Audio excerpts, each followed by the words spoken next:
One's a former NFL star turned esports coach.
One's a former NFL star turned esports coach. I was getting the stink eye from my wife. She's like, "What you doing?" I'm like, "Nothing." And one's a dad who can't stop playing Rocket League. These kids these days, they're like, blah, blah, blah, blah, blah, blah. We're used to jump and run. Together, they welcome you to Ahman Green's Gamers Lounge.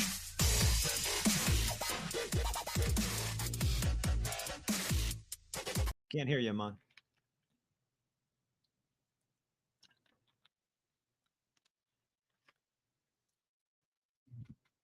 Shoot.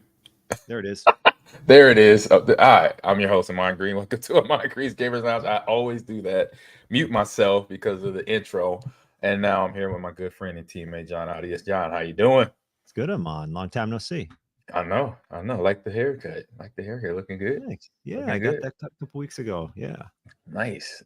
So welcome to the Gamers Lounge. This is your first time coming in. This show, we talk about a little bit of everything in the gaming space there. So we talk about the hottest game releases, in-depth discussions about some of the industry topics that are out there popping up online.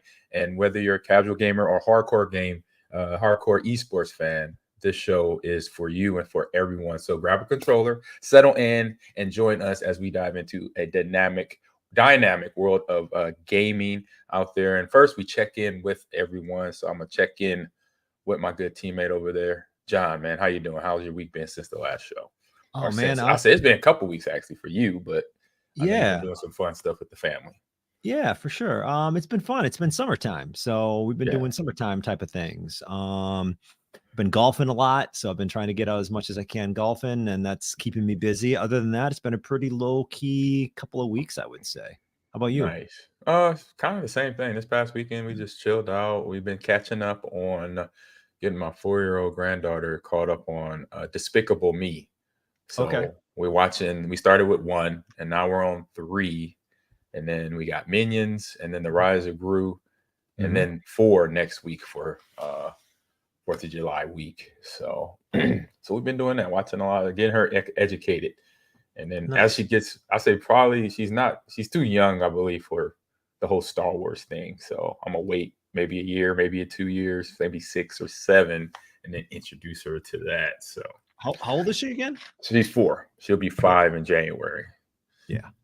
So, but enjoying this Texas heat too, so we've been swimming a lot. That's what we have been doing, swimming. I don't know if you noticed I got a tan. I don't know if I'm getting darker or whatever, but yeah, enjoying that. And so shout out to temperature.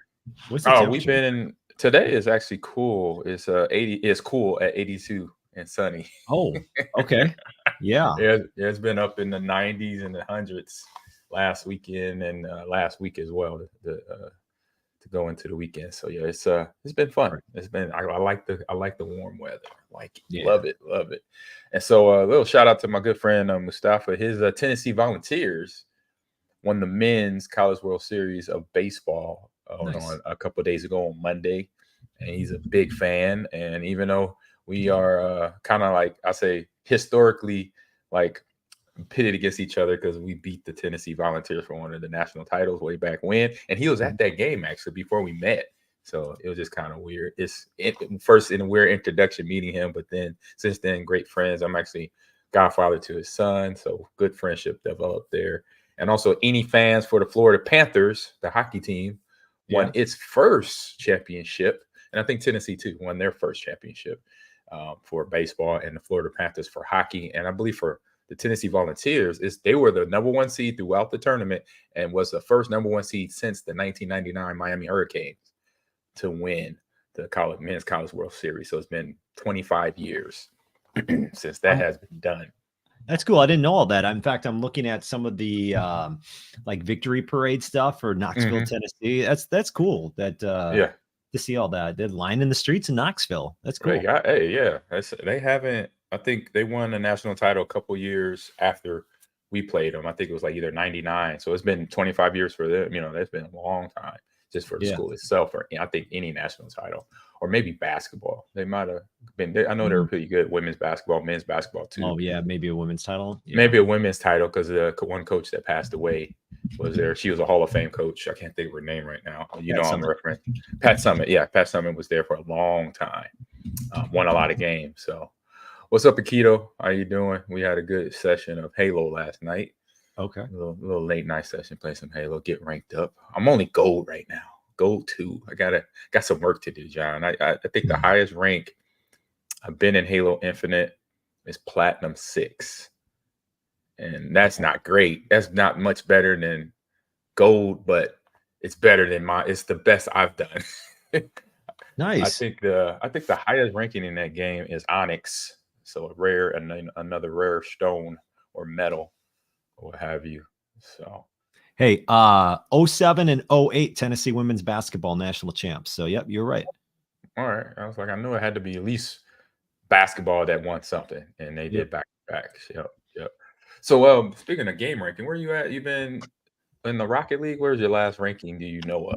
You were playing it. I've been doing the Rocket League thing a couple of times this last a month or so. So yeah, I'm still doing Rocket League. My daughter and I still doing Overcooked 2. I gotta get Marie back on there. It's hard. It's hard because if you go off Overcooked 2 for like a month and then you come back, man, I'm not making anything. It's a struggle. Yeah. You got to customers remember not getting anything. I didn't know you could throw food. Like I think we talked about this. I was like, I could throw the food across the restaurant, or across the kitchen while you're in there cooking. You just pick it up. I feel guilty sometimes. I'm like, this was on the floor, guys. But right, it's like, man, this is on the floor. It's a problem. Overcooked 2 don't have those bylaws and rules. You just go in there and just try to get the high score. Yeah, the health inspector doesn't come in. Yeah, get the most customer serve. It doesn't matter, as long as the food is made. Only in the video game world you can do that. So exactly. Real quick before we head off into our quick hit news bites, got our one sponsor of the show is Slide Drink Here. Play is an essential part of life, whether it's digital or outdoors exploring. Your world is fun. Keep the good times rolling and support your play with Slide Boost, was the equivalent to a Red Bull. Slide Chill helps you calm down, and Dream helps you go to sleep a lot faster. That's all Slide drinks right there. And explore. I say you got to be a gamer. I say if you're going to explore, you're definitely a gamer. Got to do that. All right, now we're headed over to, let me get everything ready. Boom, boom. Quick hit news.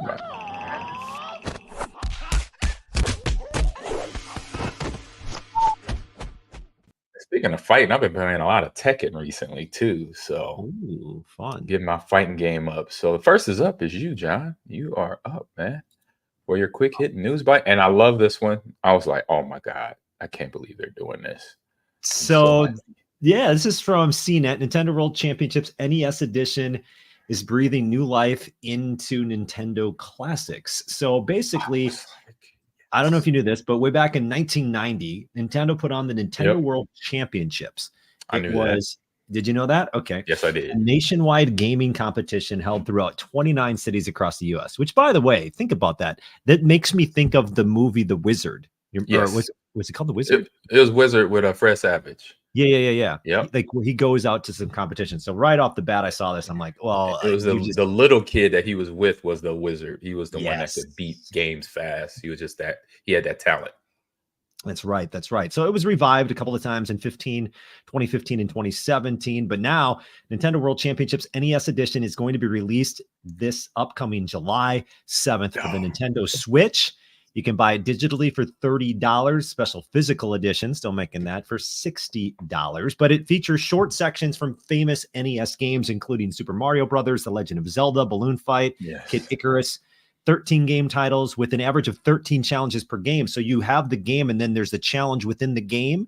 And then you try to like get the fastest time or whatnot. You can earn coins. Players earn letter grades based on performance as well. And with these coins, by the way, you can use to purchase more difficult challenges. So yeah, that's basically it. There's a party mode where local multiplayer mode where players can compete against each other as well. And that's coming. It's gotten mixed reactions from journalists, apparently, with some discovering these games for the first time and others gaining new perspectives, right? CNET. But that seems kind of fun because I want the actual competition back. Yes. Like, that's what I want. I'm with you on that. I want to see, and Nintendo has enough power and enough moolah to do this, to bring that back. Making it a movie was one thing, and then making it a real thing for the time they did it for a little bit in the early 90s was awesome. And then trying to bring it back, reboot it in 2015 and 2017 was like, yes, get it going, because we got a lot of tournaments every weekend, but then some games is not about a big team strategy. It's just, can you finish, like, speed running? Just, can you finish Mario Brothers in 20 minutes or less, basically. And then the old classic. I said, what gets me about these classic games too, though, John, and what I love about this, if they're able to do it, is just the music. I didn't realize how much the music brings back memories of me sitting there playing Donkey Kong, Zaxxon, Legend of Zelda, and I'm just like, I feel like I'm gonna make a soundtrack on my iPod and just pump that in the car when if I'm driving and bored, and I'm like, let me put on some Nintendo classic music. Right there, this stuff gets you going. So super excited about that. Do you mind if I show you a little gameplay of that? 100%. Yes. Okay, I can't wait. I'm getting this for sure next week. This is the next couple of weeks. Their roots in unique ways. So this is someone reviewing it, but as you can tell, hold on a second. Let's get to some gameplay. That's the actual system. Those are still up for sale too. You can find them at the cons. I've got a box games. Yeah, Dial-Up Games in Lincoln, Nebraska. My boy, shout out to Regulus there. They got some sitting in stock. 5 seconds. He beat that. That went way too fast. So I don't know. So that was impressive. 5 seconds. I wonder what Graham Poohbear's time is, because I know he's a speed runner. I wonder if he done some of these just challenges, because some of these are just challenges. They're not speed running at all. And my man Eeyore, so Akito shares that old man Andy competed in the World Championships when he was a youngling. Ooh. So that was it was either in Vegas or Los Angeles, I believe. It was in one of those two spots. I believe. Where all the Nintendo championships have been played? I knew the first or the movie. In the movie, I remember it being either somewhere in LA or Las Vegas. I don't know where 2015 and 2017, I say the most recent ones. No, I don't know where those were. But so the first Nintendo World Championships was in 90, like that said, touring 29 cities, being hosted in LA, Los Angeles twice. Yep. Okay. See, I knew it was Los Angeles. And I was like, oh, it's so awesome. And I was there, but I was a kid. And I was 13, 14 years old then. And mom, dad, the only thing they obviously did to me, they did get me a system. But if I would have known about the event, I definitely would be like, Mom, Dad, can I get a ticket to go? I didn't know. I knew of it, but I didn't know it was like, I wasn't locked in like, okay, there's tickets for this event. I knew the movie hit and all that. And then I heard, the schoolyard conversation. Hey, yo, did you hear about this? And I'm like, oh, cool. I'm like, I don't know where that is. I didn't get those. I wasn't sharp. Remind me if this is a scene in the movie, but they have the Nintendo glove, right? In one of the scenes of the Wizard. Yep. Now, I always thought that was strange. because no one had it, right? And if I remember the movie correctly, and I could be totally off, so someone correct me. I'm gonna watch like, it this weekend. Did Fred Savage or the kid that you were talking about that he was like the wizard? Did they like try it for the first time and just like dominate or something? I thought that like was that. It's something like that where it got introduced, where it was obviously already in retail. So that was a sales pitch for Nintendo Genius. And yeah, I think you're right, where it was like either Fred Savage or the kid, the wizard that was there competing, put it on and then dominated the game and won. It was part of him winning the championship. And of course, it was like, I think the villain was like some guy was trying to get the kids money or something like that. I gotta watch it again. And well, I remember seeing that part and being like, how do you know how to use it? You know? Yeah. Like, look, here's the scene. We're watching the scene on Twitch. Oh, here we go. It was that kid. Yeah, he was the baddie. He was one of the bad guys, even though he's a kid. What is that? That's the power glove. I don't know. There's the wizard on the left. Well, maybe that guy dominated, and then did the kid put the glove on? Here, let me fast forward. I think the kid has the glove on at this point. Yeah. Maybe not. I don't know. It's something. If we watch the whole movie, we'll find out for sure. I don't remember you could drive a car game with that thing on. I didn't know you could do that. I didn't have one, so just let you know where we were at. I had the system, but not the power gloves. Yeah, I totally remember that incorrectly. But yeah, I never had the power glove. No, I remember seeing that scene thinking I want the power glove. Like you said, it was an ad for Nintendo. It was great. I mean, that's advertisement in itself. Putting it in the movie, making it their own movie, a kid playing their system and their games that they created. Hey, you can't beat none of that. It's like awesomeness. And of course, I saw that in theater. Actually, I got some more stuff to share on the website here. It's like this is some of the screen stuff. So winning gold level survival mode, making it through. What game was this? So you play every game, right? And you do different challenges, like some speed running and some. Yeah, I think that's basically what it is. Yeah. Time, speed running, and then obviously just beating the game itself fast or doing some challenge within the game too. So it's and what was the prize pool? You remember the prize pool of the Nintendo World Championships? Was it money? Was it some money or more or just the whole system and the glove and everything? I don't know. Let me. That's a good question. What's up, Bear Fan? How you doing? Akito's in the chat. He says they tried a few years back when Odyssey came out. Oh, okay. So they tried to redo it. So they had local competitions around I would assume around the US. And I think that's doable too. Having Nintendo everywhere. Everybody plays Smash and Mario Kart. So I don't think it'd be a stretch to partner with either Best Buy or GameStop, who they already work with, and do little events at those locations. So they don't have to, they don't have to, like Nintendo wouldn't even have to really do anything hardcore other than say, hey, Best Buy or GameStop, set up a tournament. And these are the games, this is the format. And we know GameStops are all over the country and all over the world, and Best Buys too. So it'd just be real easy for them to do it because their games everywhere. Those locations are everywhere. It's like here in Houston, I think it's probably at least in our area 2 Best Buys in our area, Yeah. GameStop. So, if anyone could pass this along to GameStop, right? Just have it like this. Set up a couple of weekends. Stop in at any GameStop for the next 2 weeks. See if you have the fastest time and whatever, and win some money. Like you would get people into your stores across the country. Yeah, let's proactively get this thing going again. Let's go. So here's what the internet says about the winnings. Then we can move to yours. Sorry. No, it's all good. No, it's good stuff. So it says the Nintendo World Championships began March 8th through the 11th, 1990.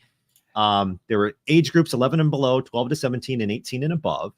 The top 2 scorers then competed for the title of city champion. The finalists won a trophy, $250. Okay, a trophy and a trip for 2 to the World Finals in LA. Runner-ups won a Power Pad and a Game Boy. And then once you got to the World Finals, then you competed for the top winner in each category was awarded $10,000 U.S. savings bond, a Geo Metro a Geo Metro convertible, a Oh, what is it? 40-inch rear projection TV, A and, Geo tracker. Wow. mhm. Hey, if whoever won that kept it, they got it. Hopefully, they kept that thing mint. If they got that thing mint, that thing is probably triple in price, triple in value. I don't even know what a Those are- Geo Metro convertible from 1990 looked like. It was the small. Remember, they started. That's when cars started to go economically friendly, and it was really small. It looked like it's like a little bit, probably the same size as a Mini Cooper, right? And so, yeah. Oh my God, I did not know they had that as a prize. That's a pretty dope prize for that time to say, oh, I'm gonna win a car, and it's eco friendly. You know, it's good on gas, and then I would be like, hey, you got to put world championship or world champion on my hood before you send it to me. That's what I'm gonna say. Easy. I'm like, hey, I need it painted blue, and then when you finish off the paint job on the hood, can you put Nintendo World Champion? Boom. Then I'll be happy. That is an amazing prize. Like GameStop in 2024, if they take our idea and do this, better be. I mean, in 1990, they're giving away 10 grand, 10 grand a convertible, car, a TV, and then Game Boys. So everybody getting Switches. That's fair, right? Oh, Everybody yeah. winning and getting Game Boys at that time, and a NES, and a Power Glove, and going on right. I mean, it's easy. It's easy planning Nintendo. So we're sending out proactively, giving you this information. Here you go. Roaring Kitty, if you're listening. Is that the guy? Maybe you can get in somebody's ear. We could work on that. We definitely. I know I got people at GameStop. Best Buy, maybe. I don't know. All right. So let me head over to another one where it's like money on the line, but it's in another way, John. It's a fun way. I'll say kind of not fun because you got to work. Well, it's working. It's still the same. So in Baldur's Gate 3, YouTuber by the name of, he got a crazy name. I don't want to mess it up here. Chubalot offers a $500 for this bounty. I think is not anyway. Let me tell the story first. Offers 500 bounty to anyone who can find a mystical fourth wall breaking of Karlach cutscene without a mod of the game. So mod is obviously changing the game. You go into it and change the coding. So without doing that, that's what Choblot is offering for the $500. So I got video too that I'll play up here as well. And so, so this character right here from Baldur's Gate, and so this right now is a big myth among the game. So in Baldur's Gate 3, content creator found this, and he is saying that the character, or it's a cutscene that is organically triggered, and then the fourth wall breaking. So like in a movie, when the actors talk to the camera, like in Deadpool, right? When Ryan Reynolds just like he cuts away from the script and he's talking to us, the audience. So this character does that here, Karlach, in her cutscene. So YouTuber Chublot first posted the video below the show so hard Karlach, ominously realizing that she struck within, or so the character realizes she's stuck in a video game, hellish coded walls before staring directly into the camera, talking to the players, and not the player character, but I should emphasize, but us, the players. So if you're playing this game on this cutscene, it's talking to you and telling you like, I need to get out of here. I see the Matrix lines and all this stuff. So I think that's pretty cool that whoever the developer, I don't know, Bethesda, I think Bethesda made this game. Correct me if I'm wrong, please. I know I may not. I'm just putting it out there. Big name title, big game here. I'm assuming it's Bethesda, but if not, correct me, chat. Created this game and maybe threw that in there for some fun. I like that idea that the characters, the NPC, is just in here talking randomly to you about them being stuck in a video game. So let's get to the video here. Yeah, I'll run it up. Yeah, it's pretty good. I see a great web. Oh, come on, computer. You gotta think about it now. Why you gotta do that right now? I shouldn't have to be buffering. I'm on Ether now. What's up with that? Come on. All right. Hold on. I'll try to get it. Give me a second. Yeah. Since the computer is thinking about it. So Karlach goes. I can do it right now. You got it? Okay. Flip it. Yeah. Flip it. A great web. Intersecting lines, permutations, and behind them, chaos. And then the hand that decides yes, no, but it barely knows itself. Ugh. Tell me now. Do you know how all of this ends? You, me, this adventure. And you make your decision. You They're making their speak like choice. you know, but you don't know. They know. And I think I know now too. I want I to love know it. what's coming. I want to know how this will end. Have you done this before?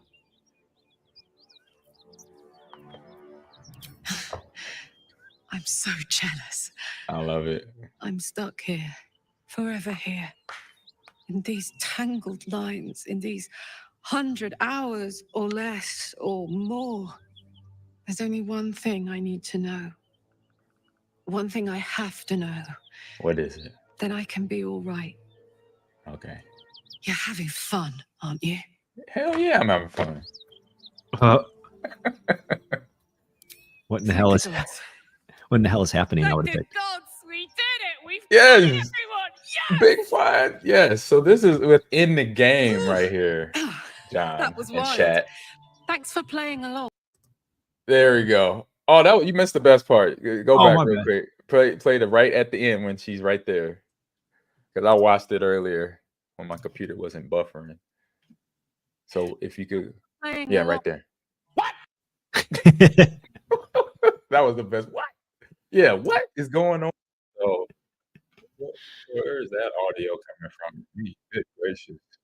That is wild. I love that. I love that that's in that game. That's and it doesn't, and you don't know how to like access it. And that's his whole point, right? Like if anyone knows, if anyone can get here organically, let me know. Yeah, so this article is by way of gamesradar.com. So you could go to GamesRadar, check it out. And so they have the video. You can watch it again. And then also you can finish up the article here. I'll tell you real quick. So things got more even like riled up when the voiceover actress Samantha Barth tweeted out, perhaps I'll talk about it when someone triggers the organically rather than yanking the file and then getting confused over context, implying that the scene remained somewhere in the game proper. So the speculation only heightened as the players across social media reported that they too had seen Karlach's realization, and though many of their claims were conflicting, no one could agree on how it was triggered.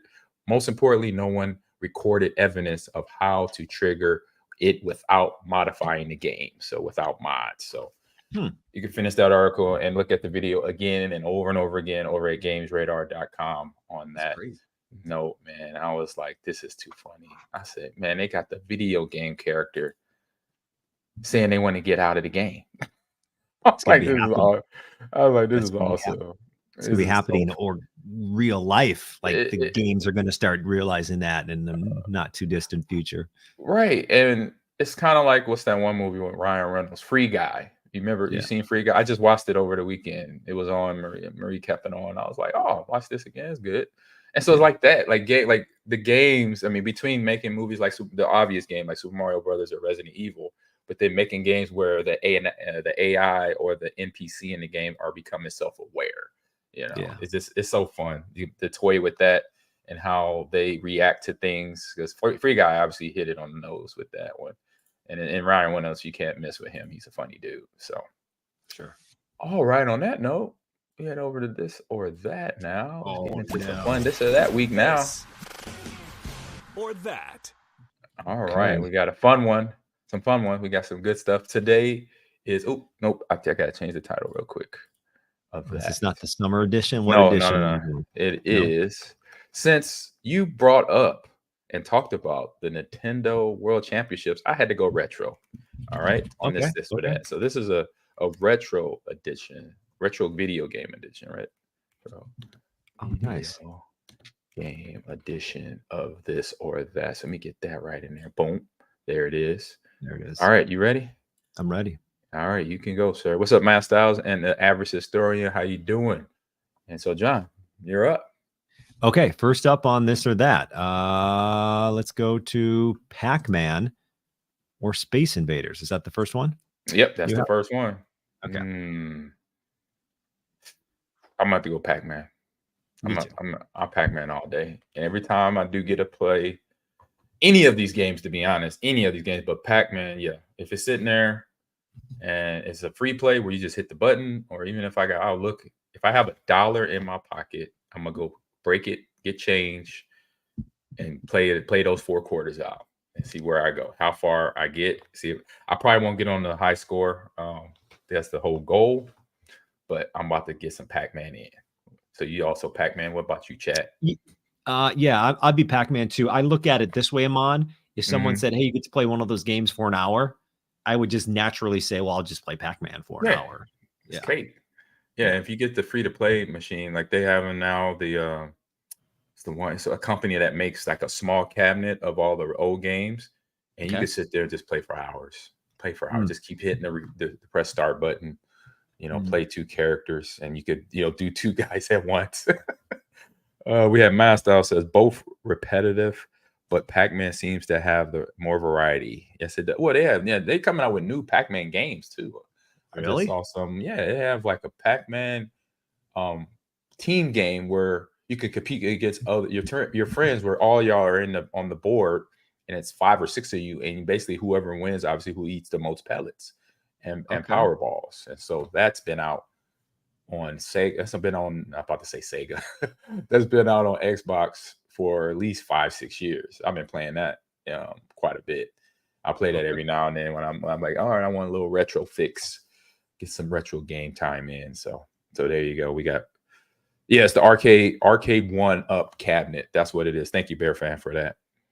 And the Everest Historian, he also says Pac-Man for sure.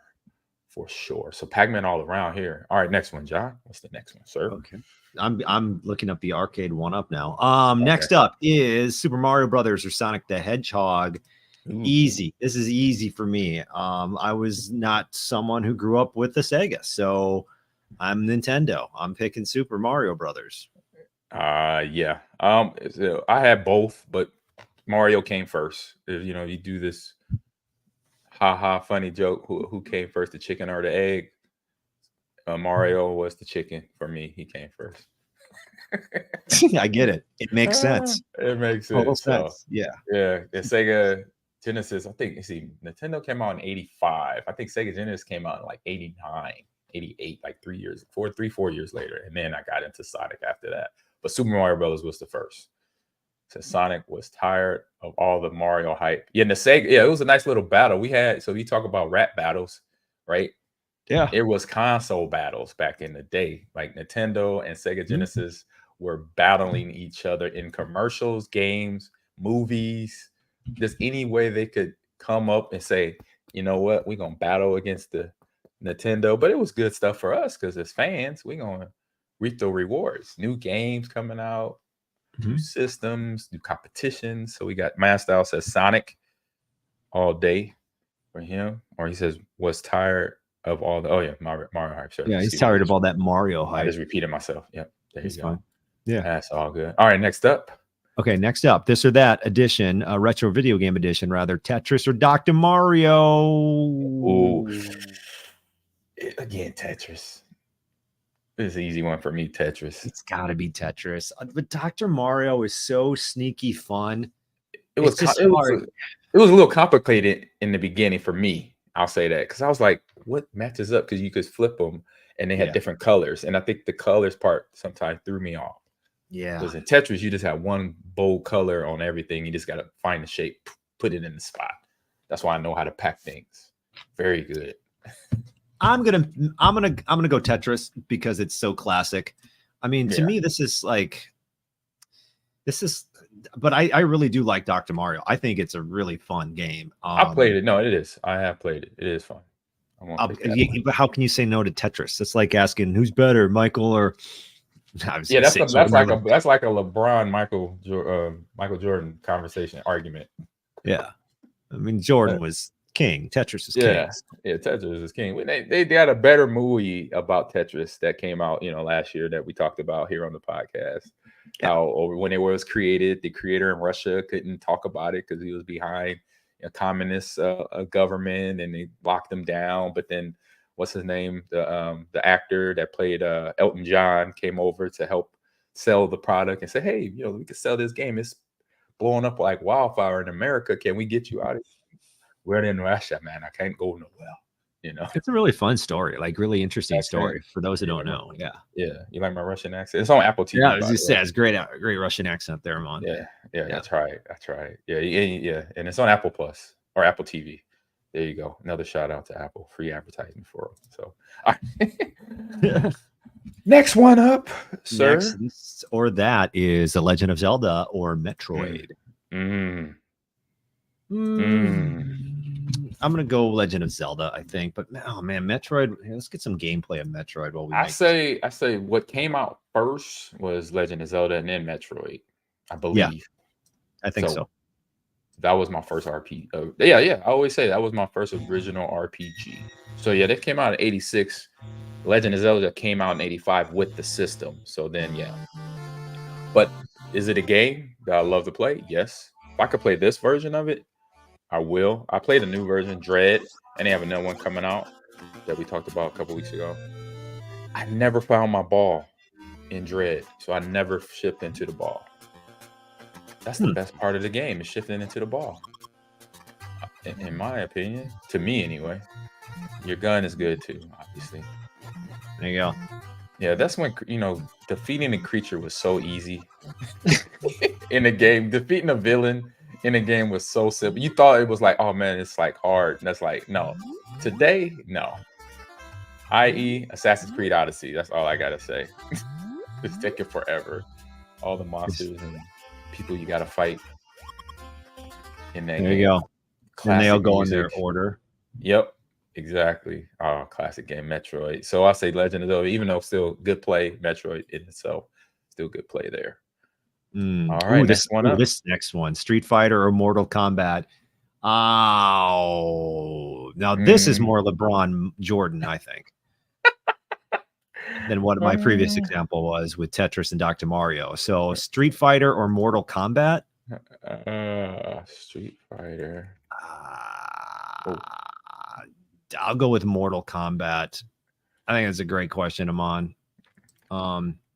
I'd love to hear what the audience or the chat thinks, rather, because I don't know. Mortal Kombat was just different, right? It was different, and that's why I'm picking it, just because you're ripping people's heads off. Well, it was more real. It was the realest stop motion game on the market when it hit mid 90s, right? Yeah, what year was the first Mortal Kombat? Oh, it was in the 90s, I know. It was like 91, 92, 93, somewhere in there. October 92. Yeah, I know my stuff. I know my gaming. There you go. There it is. I'm going to go. I say Street Fighter is still today a game I never mastered or even close to getting down pat. Mortal Kombat, I did. It was simple. I don't know. It's more simple mechanics. This A, B, X, Y, not the half circles and half turns of that. Because remember, we had Midway Group come on about a while ago. I don't know if you were on the show when I had them on. I might have been. The guys from Midway, when we interviewed them. And that's the first year. Oh yeah, you were, because it was when Tommy came on about his son and UBA 5 and him promoting the game at Evo. I think it was the first year, like 2021 or 2022. So yeah, stuff. Not only all the blood and everything in this, but just the way it looked. Like, look at that guy. Like in 92, you see like the guy on the left. Yeah. Like that, like you don't see that. It doesn't look like it. And you never saw that at that time. You don't see that either. Yeah. Somebody he throw flames at his mouth and burn all his skin off. You never saw that in the game. And that's just, you see all of that in the game. You get all type of stuff now. That's so we got a couple more. The ones with the X's in the, if you're looking at Run a Show, John, that's the one I forgot to tell you. Oh, my bad. No, you good. No, that one, okay. I was on the fence about that one too, but I'm glad you put it in there. It was a good one. Okay. So next, we should have we have 3 more to go, I think. Yep. Okay, I got the 3. Donkey Kong or Frogger. So we talking Donkey Kong original barrels? Yep, original. And that You know was what? mine. For me, I that was think and I'll pick Marie is Frogger. Frogger. Marie likes Frogger. I like DK. I like both. I play both. I mean, I play all these games, really. Let's just keep it real. For one, it's really, if I had a long weekend, I'm playing all these games. Yes. I'm Saturday or starting Friday night. I'm gonna start with the first one and go all the way down the list. We got Total Dallas says Donkey Kong. Either way, I'm just punching and kicking and defending. No patience for learning combos. That's for the Mortal Kombat Total Dallas. I hear you on that one. That's when button mashing became a thing, I believe. Some of the early fighting games like Street Fighter. Well, you can't button mash Street Fighter. I already know that. But Mortal Kombat, you could do that. In Tekken, a little bit of button mashing could go down. But Street Fighter, no. You got to know those half circles to nail the combination. Oh, you can to get the Hadouken going. Man. And Average Historian says Frogger on the computer was my game. Yes, Frogger. DK. I had DK on ColecoVision. So it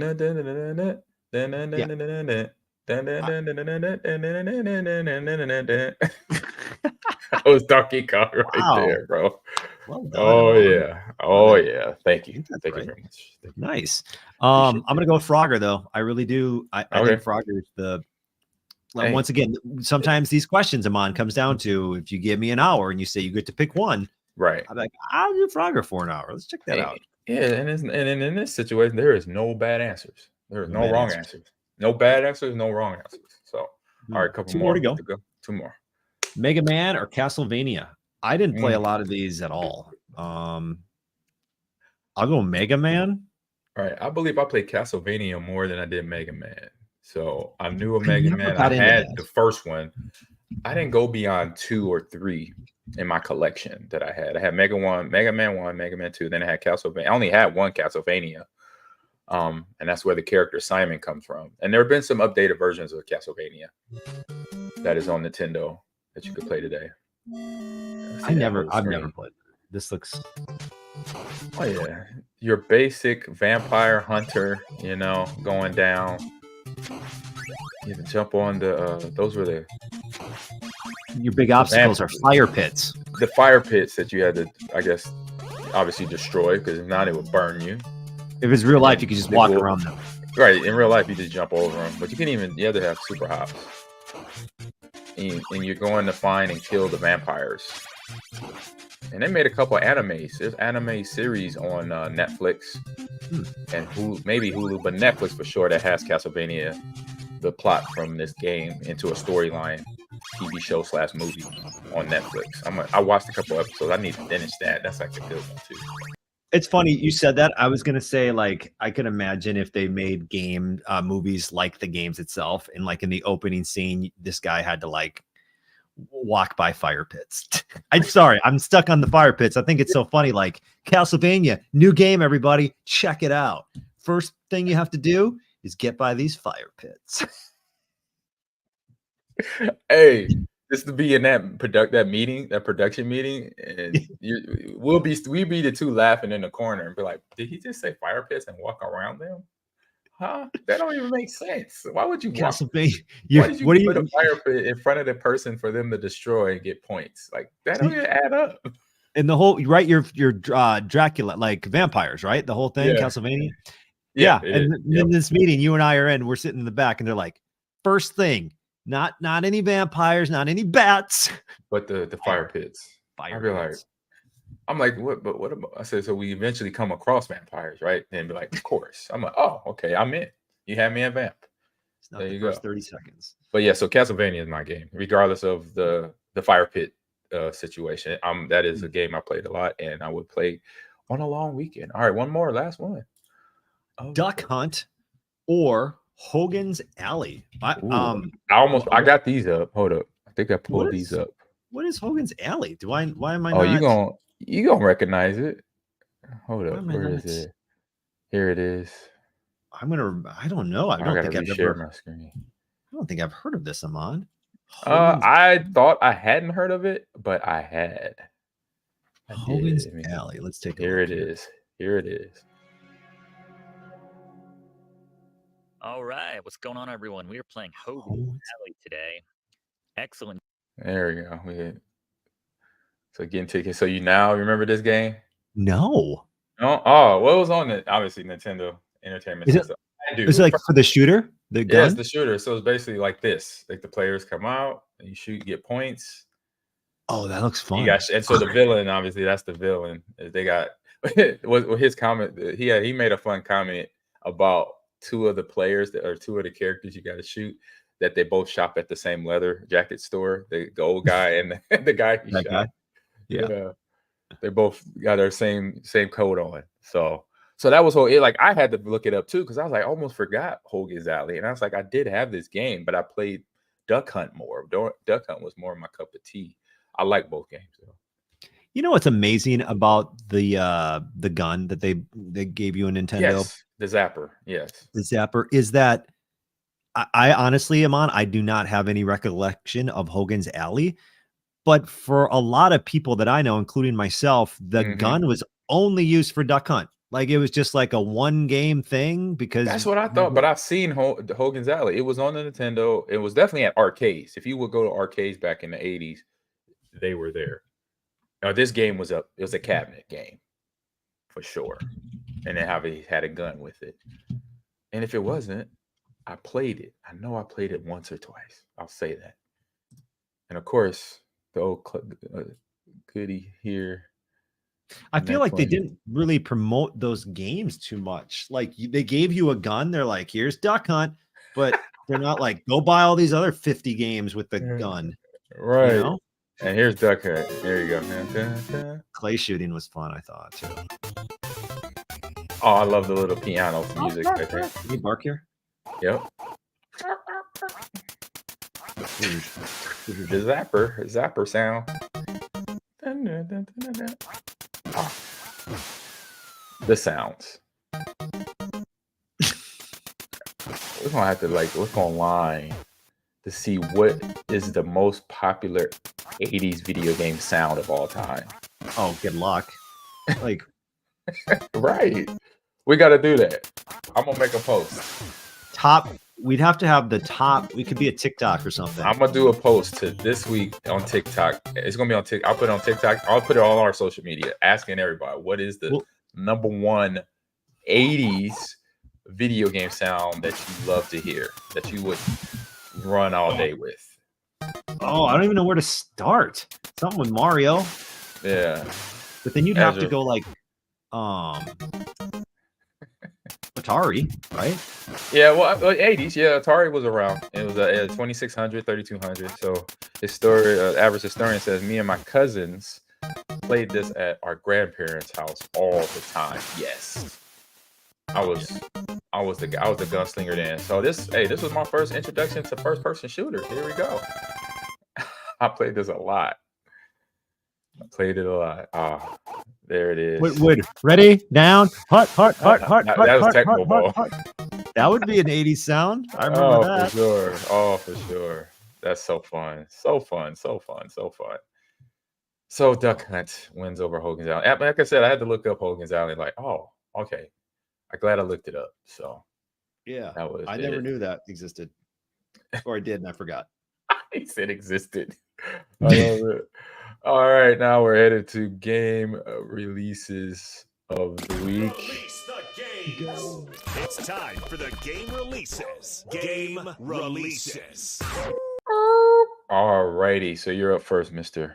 Adius. Well, fun game here. Look alike. Ahman sends the list of games. For all those listing, this is how I choose. I choose based on whatever one sounds the coolest, or at least the most interesting. Gotcha.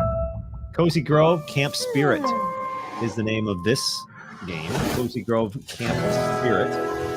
And according to the website, Cozy Grove is a game about camping on a haunted, ever-changing island. As a spirit scout, you'll wander the island's forest each day, finding new hidden secrets and helping soothe the local ghosts. With a little time and a lot of crafting, you'll bring color and joy back to the Cozy Grove. So there you go. That's what you're trying to do. Wander the island's forest each day, finding secrets and soothing the local ghosts. So yeah, you bring in that. What is it? What's the game you and your daughter play? The Switch game. Horizons. Something Animal Horizon. Crossing. Or Animal Crossing. I thought it was something Horizons too, but Animal Crossing game feel here. Looking at this game online, it's more. The graphics are a little bit different from that, but I have that feel here. Yeah, I think it is called Animal Crossing New Horizons. Yeah, Animal Crossing New Horizons. That's what it. Yeah, it was in the title. I'm like Horizons in there somewhere. I have that same feel. Right when you brought that up, Ahman, I was thinking, like, in a sense, you're kind of just exploring an island like Animal Crossing, right? No, maybe exactly. Yeah. Okay. Yeah. What is this? Oh, it went to a movie. Oh, that's right. That's on Netflix. I forgot. Wait, that's my game's on Netflix? That's a Netflix game, bro. No, I don't think you saw that. Yeah, it is. I looked it up. Yeah, Netflix. That's where you saw Netflix right at the end. I told you. Remember, Netflix are making games now. Oh, now available on Netflix games. Yeah. Yes. So. So I might. Okay. How do I do that? So you already paid for it. You might as well play it. Might as well. Available now on Netflix games. Okay. Yeah. All right, Netflix. That makes it just one step better. You know, you're right there. You watch movies. So how do I play Netflix games with like my remote control? Either your controller or your remote controller, or you can find your Switch, or maybe get a Sega, not Sega. I don't know why I got Sega on the brain right now. Xbox controller or PlayStation controller can Bluetooth connect to if you got a Samsung TV or any smart TV. You have a smart TV, you could plug that Xbox controller or maybe a Nintendo Switch or maybe a PlayStation controller to it. So there you go. I'm gonna check it out then. All right, a little fun game there. Camping out, playing fetch with the doggy, and building houses. Looks like Rosie Grove. Check it out. It's out. Came out Monday or yesterday. No extra fees. In-app game. See, exclusive for Netflix members. Play now. Play now. Okay, Netflix. There it is. Man, Netflix is Netflix besides the gaming stuff they got going, which they can do even better job. They're getting into live events now. Like everybody has Netflix, and they're like, yeah, they did the Tom Brady roast, and they had millions of viewers. And Dave Chappelle did a show, one of his stand-ups a couple years ago too. Yeah, they went from DVD sales basically to like a conglomerate entertainment company. Exactly. It's awesome. I mean, it's crazy. 4 or 5 guys. Tyson's gonna fight on there. Is that the Jake Paul or Jake or yeah? Oh, that's finally. I've been wondering when that fight's going down. I'm thinking did he beat him up already or? I think it got postponed, but it's supposed to be on Netflix. So I think it's gonna be an interesting fight though, because Paul has been he's been training for real. Like he's taking it serious, and we know Mike Tyson's taking it serious, but he's taking it real serious. So this is gonna be an interesting fight coming up. And the next game I got up here. This is part of the reason I keep talking about Sega all the time, because it's my game of the week is a part of the Sega family. There it is. It is Super Monkey Ball Banana Rumble. You don't get no better than that right there. Super Monkey Ball Banana Rumble. It's hey John, it's 1 to 16 player game.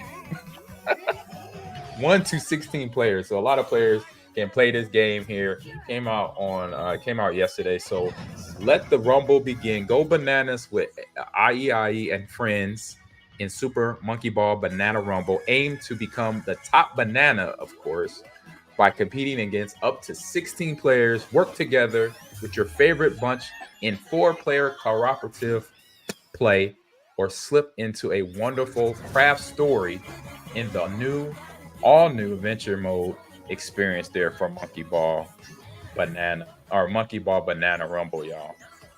I played this once or two times. It teaches you basically momentum and like little geometry type things, or not geometry. What am I trying to hit here?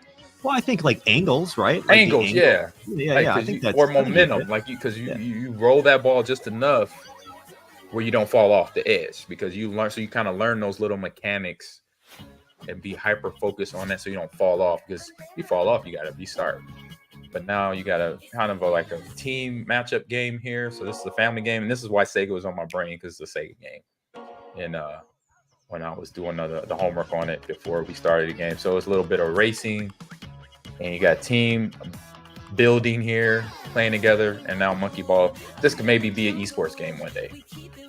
I think this looks really, really fun, Ahman. It's got that Mario Kart vibes with the chaotic nature of it, right? Like 16 people at once. I could see this being pretty addictive at times and really just like fun because you're interacting with so many different people. 100%. Between monkey ball. Then you said Mario Kart, right?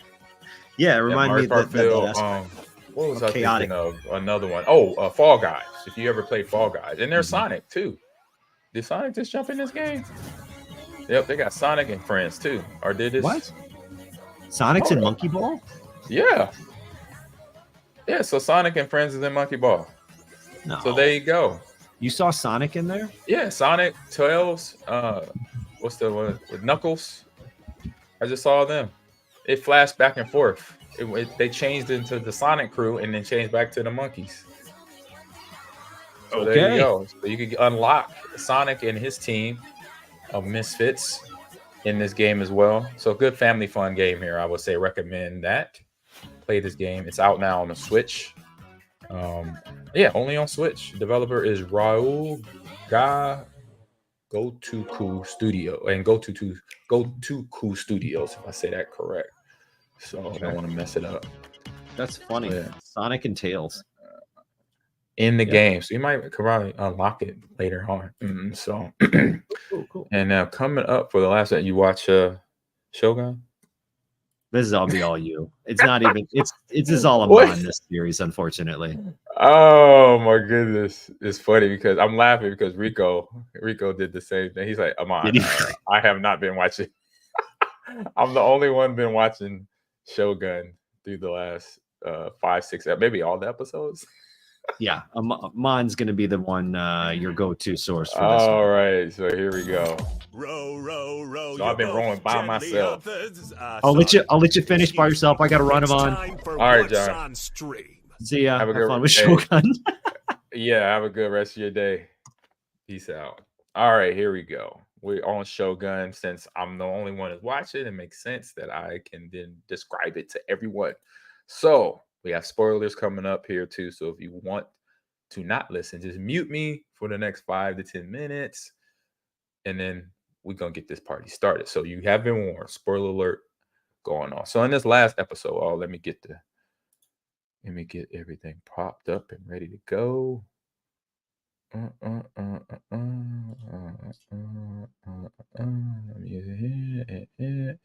Mute that, and we got it. We are rolling. Boom. Oh, share it. There we go. So we can get to the big screen now. Big screen. So episode 10 here, it is called A Dream of a Dream. So in last episode, we saw, as we just saw there, Maroki stands in front of the door. It gets blown up. She dies. And now Blackthorn is without his translator / friend, close friend. I'll keep it as that. Close friend. Mary. I had her name, Maroki. I know it's not Maroki. I'm destroying her name, but Mariko. All right. So now he is obviously upset in terms of Blackthorn, and you have all the betrayal and stuff that we talked about here coming to light, and the whole in the synopsis of the game is in the wake of Mariko's death. Blackthorn finally considers the true nature of Toranaga's plan. You know, what he was being warned by everyone in the previous episodes, that Toranaga, he's actually not telling you the truth on some things. You may never get your boat back, stuff like that, or you may never return to your homeland. And so you kind of figuring that out and having people go fight a war that he also, what he figured out on his own was his troops, Toranaga's troops, were going to fight a battle that they were not going to win. And he knew that, but he wasn't sure if Toranaga had mentioned that or even confronted or even told his troops that. So they're going blindly into a death bath pretty much. And so in this season finale, It gives us a vision of the future of Yabu, who gets insights into Toranaga's plans before he commits his seppuku, which is suicide in their language. So Blackthorn gives up his dream of returning to England and seems to start to feel at home in audio by the end of the episode. So basically, everybody's giving their truth, telling the truth, giving up everything instead of trying to hide stuff. The battle's over. People have died, and now the truth is out. Once Mariko passed away, Blackthorn has a few conversations with Toranaga, this being one of them in this scene right here, back and forth with the Portuguese priest that will also help managing Blackthorn's existence on the land there. But then now all the battle and the deception and the murders, people dying, a lot of beheadings, a lot of suicide, a lot of, I mean, I say they hardcore. When you put that knife in your own stomach and then bring that thing hard left or hard right, man, that's just woof. I said that's gangster. But so them in this scene now, Blackthorn, like I said, he's realizing what's going on. He's realizing his truth. And it's like it's told by Toranaga, look, you can have your boat. You just got to pull it out the water. So he pulls our boat out of the water to get it rebuilt to go back home. He is allowing Blackthorn to go back home. So this is interesting going into knowing that season 2 and 3 have been greenlighted, so we know something's coming. So it's going to be interesting to see Mariko and other characters that will be later beheaded in this episode, not coming back for season 2. But Blackthorn is, Toranaga still around, and you just realizing all the obviously you see Blackthorn's hurt seeing Mariko gone. You know, he's upset, he's hurt, and now he's like just hyper focused on basically getting his ship rebuilt, getting his life back together. And almost forgot, like the start of the episode, it opens with Blackthorn looking like he's like 100 years old, and he's basically flashing back to this time in life that we're watching now, and how he was able to survive and what he remembers, what is some of the heartstrings that get pulled when he thinks about certain things. And that's Mariko's cross. So he kept that. You saw it in a scene where he's old. He still has that cross. So it just shows you how much love and care he had for Mariko when he kept that cross for so long. And this is a scene with Mariko and her childhood friend Sharon, and this is just going down the line of death now of everybody that's passed away and will pass away in this episode. And so Toranaga, first, mention what I mentioned about him telling the soldiers to go fight. He's telling them to go fight basically to their death. And so his brother there, it was also basically talking to him, is like, so what's your plan, about all, about the battling, the war, Blackthorn, what are you going to tell him to do? What are you going to do with yourself now? You lost your son. So but he's like, I think I know where you're going with this. So he kind of knows that Toranaga, his brother, is, a master thinker, but sometimes when you know him very well, the obvious of what's coming down the line. And which is he just wants to basically have power over what small area he has and basically get out and get to Osaka, I believe. That's my theory. I might be way off too as well. But I'm just saying from what I've seen and when I watch, and obviously working through the subtitles as well, because I did a subtitle style and it was rough.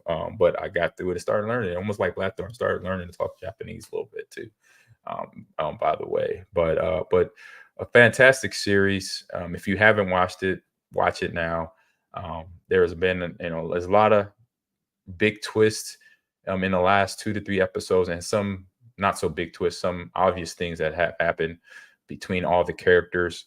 And what I love about this series is, and what I've listened to the podcast, I've listened to some of the actors do post show interviews about this, and the actor that plays Toranaga, I like the fact that he was able to write and direct from his point of view. Before all these series came out back in the day, Shogun was never a series that was written or directed by somebody of Japanese origin.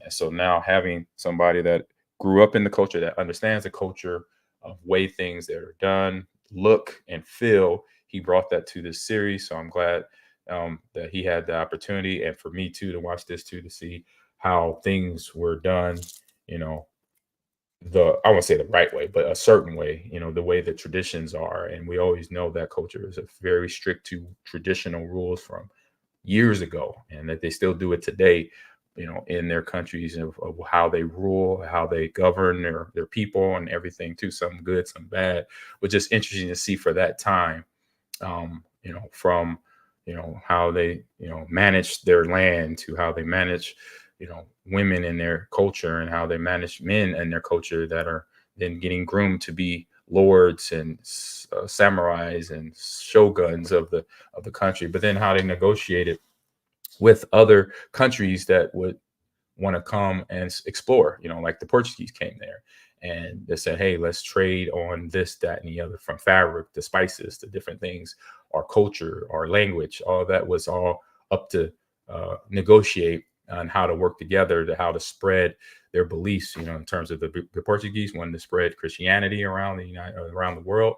And they negotiated things that they can do to help the Japanese cultures, the shoguns, and what they wanted, to spread around the country, from the business acumen to the way they manage, battle and tactics and stuff like that. As we've seen in the last 5-6 episodes, a lot of death, a lot of battling, a lot of counseling, a lot of people giving their opinions on how things should be run. And so it kind of also sheds light on what things look like today in our present day of war, or I say not war, but our present day of governments around the country or around the world, how they run things. And sometimes obviously the people, which to where I say Mariko and Blackthorn are the people, and the lords are the governing body that was making decisions on what they can or cannot do. Like this last episode before Mariko passed away, where she could not leave the village because she didn't have the power to. And so making her stay is just show, govern rule over the lords and who has ranking on who on ranking over, saying that you can't leave here, regardless of what you say and what bloodline you come from. You are told to stay here. So like I mentioned, this is a great series. If you want to get into it, please do. You will have some fun watching it. I would say put it if you can't get past the captions, put it. They have a couple on Hulu. They have a couple ways you can versions. You have an English dub version, so you can watch it with a English voiceover, or they have kind of like a narrator AI voice over it too. So if you want to experience it but not read and the subtitles like I did, then give that a shot. Then you don't have to worry about it too much, and you can hear and understand everything like I did, and sometimes did not, but I did my best. All right, so that is the rundown. Season 1, 2, and 3 are coming of Shogun, and hearing these scenes, just going back and just reminiscing on the things that were done in the previous episodes to where Blackthorn has grown to today, at the end of the series, and people that were there at the beginning are now gone. So but fantastic series, check it out. And also other series. And now we're done with this series, so we are now going to either talk about, we got what, Acolyte, that's on Disney Plus. Any suggestions, please let us know. You got Acolyte on Disney Plus. You have the House of Dragon that just restarted up. I think they're on episode 2, 3 this week coming on. And any other series that y'all want to consider that myself and John and Rico, I know I'm gonna watch it, but John and Rico, I'll get on to watch it, that we all watch it and then recap it and talk about it and share our likes and dislikes about the series. And like I said, it's fun to do. So average historian subtitles is what makes it. Yes, it's fun. Not everybody likes that sentiment, average historian, but I know I'm with you there, bro. So hope everyone had a great time on the show. Let me spread out where you can find me on social. So right there at the bottom of the screen on X and Instagram, you can find me on those two places, and Ahman Green 30, all one word. On TikTok, Ahman Green's Gamers Lounge, and then John and then Rico as well. Those are their social media accounts. And I'm trying to think, LinkedIn. We're streaming on LinkedIn right now, man. We're streaming on Facebook. We're streaming on YouTube, Twitch, X, and Instagram. So all these platforms we are streaming to. And I will be gaming maybe early tomorrow, maybe maybe not tomorrow, but Friday again.